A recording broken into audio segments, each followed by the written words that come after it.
শুভেন্দু অধিকারীর বিস্ফোরক মন্তব্য, পাহাড়ে ঘুরতে আসা মমতা বাংলা নট সেফ।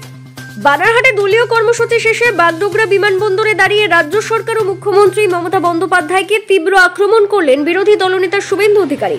একগুচ্ছ ইস্যু তুলে ধরে তিনি দাবি করেন, রাজ্যে জেহাদি কার্যকলাপ বেড়েই চলেছে, বিস্ফোরণ হচ্ছে একের পর এক। আর মুখ্যমন্ত্রী উত্তরবঙ্গে এসেছেন পাহাড়ের রোদ বৃষ্টি উপভোগ করতে।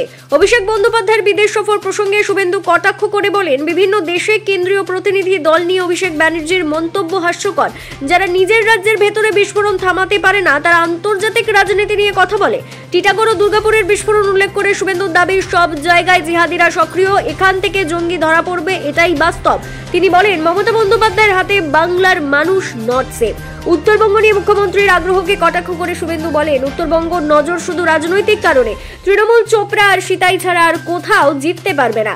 সুমন কাঞ্জিলালের দলবদল নিয়ে কটাক্ষ করেন তিনি, বললেন, ভেতরে ভেতরে বিজেপি, বাইরে তৃণমূল, এটাই এখন তৃণমূলের চরিত্র।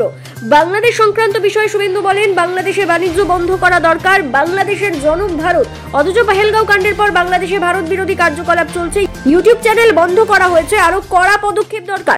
उनका कोई बात का उत्तर देने के लिए जरूरत नहीं है। वो ममता बनर्जी के जो कंपनी है उसका चेयरमैन का नाम ममता और उनका मैनेजिंग डायरेक्टर का नाम है Abhishek Banerjee. His only identity is nephew of the CM. I defeated his owner. I am not saying anything regarding the question of that very tainted nephew. ওই পাহাড়ের বোনেরা বলে না, ঘুমনে আনছু। পাহাড়ের আমাদের নেপালি গোর্খারা বলেন, বোনরা দিদিরা, ঘুমনে আনছু, বেড়াতে আসছে। বৃষ্টি হচ্ছে, মাঝে মাঝে রোদ উঠছে, মনোরম পরিবেশ।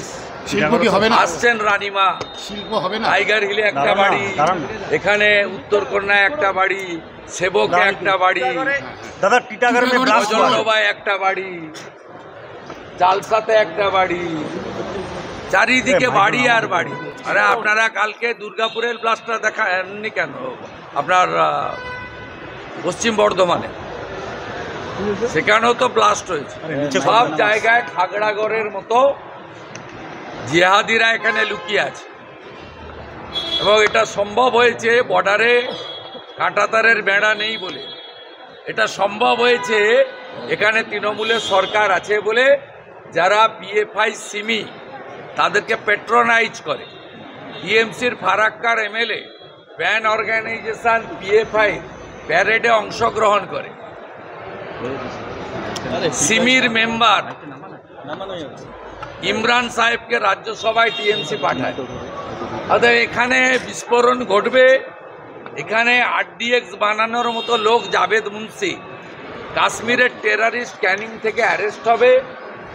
এখানে আনসারুল বাংলার 7 শেখ 3 বার হাসের উপর জোড়া ফুলে ভোট দিবে, তারপরে আসাম এসটিএফ তাকে তুলে নিয়ে যাবে। এটা কমন বিষয় বাংলার। বাংলার মানুষ নট সেফ। মমতা ব্যানার্জির হাতে থাকলে বাংলার মানুষ সেফ নয়। উনি বরাবর সময় দেন, এবারে আবার কোত্থেকে এই যে সব টার্মগুলো আনেন কেন আপনারা? উনি বরাবরই চেষ্টা করেন। উনি গঙ্গা প্রসাদজিকে যোগদান করিয়েছিলেন, কিন্তু মনোজ টিকা জিতেছে। উনি সুমন কাঞ্জিলালের মতো লোককে বিধানসভার ভিতরে বলে বিজেপি আর বাইরে বলে তৃণমূল। আলিপুরদুয়ার লোকসভা কেন্দ্রে সবচেয়ে বেশি লিড দিয়েছে আলিপুরদুয়ারের লোক, 38,000। আপনি লিখে রাখুন, উত্তরবঙ্গে এই চোপড়া ছাড়া, যেহেতু এখানে মুসলমান ভোট বেশি, আর একটা সিট সিতাইতে কিছুটা লড়তে পারে, আর একটা সিটও তৃণমূল কংগ্রেস পাবে না। কোনো অমুসলিম, সে হিন্দু হতে পারে, আদিবাসী হতে পারে, অন্য কেউ হতে পারে, তৃণমূল কংগ্রেসকে ভোট দেবে না। মুর্শিদাবাদে হিন্দু হরগোবিন্দ দাস, চন্দন দাসকে বাড়ি থেকে ডেকে এনে পশু কাটার তরবারি দিয়ে জবাই করা হয়েছে, মানুষ দেখেছে। গত পরশুদিন রাত্রে রতুয়া মালদার দুর্গানগরে মন্দির নির্মাণকে কেন্দ্র করে হিন্দুদের বাড়ি ঘর কিভাবে লুট করা হয়েছে, জ্বালানো হয়েছে, এর হিসাব 26 साले राष्ट्रवादी जनगण ने बहुत अच्छा काम किया। ये जो सिंदूर ऑपरेशन चल रहा था, ज्यादातर anti India social media campaigning post वो बांग्लादेश में ही हुआ। बांग्लादेश इंडिया ने क्रिएट किया। बांग्लादेश का जनक है भारत। हमारी बीएसएफ आर्मी का थाउजेंड्स ऑफ जवान शहादत वरण किया है बांग्लादेश फॉर्मेशन के लिए। और उस बांग्लादेश से पहलगाम इंसिडेंट का बाद जिस तरीके से पाकिस्तान और एक्सट्रीमिस्ट के पक्ष को लेकर ये लोग सड़क में मिছিল भी किया, सोशल मीडिया में पोस्ट किया। मैं कंप्लेन किया था आईबी मिनिस्टर ऑनरेबल अश्विनी वैष्णव जी का साथ। 5 यूट्यूब चैनल और चैनल भारत सरकार ने बंद किया। जो हुआ लेट में हुआ, वो अच्छा कदम हुआ। और भी टाइट देना चाहिए। बांग्लादेश से एंटी इंडियन कार्रवाई पूरा रोक देना चाहिए। इसमें जो करना है भारत सरकार करे, ये हमारी मांग है। সব মিলে বিরোধী দলনেতা শুভেন্দু অধিকারীর বক্তব্য ছিল, তৃণমূল রাজ্য সরকার জিহাদি কার্যকলাপ ও প্রতিবেশী বাংলাদেশকে নিয়ে একের পর এক বিস্ফোরক অভিযোগ ও হুঁশিয়ারি।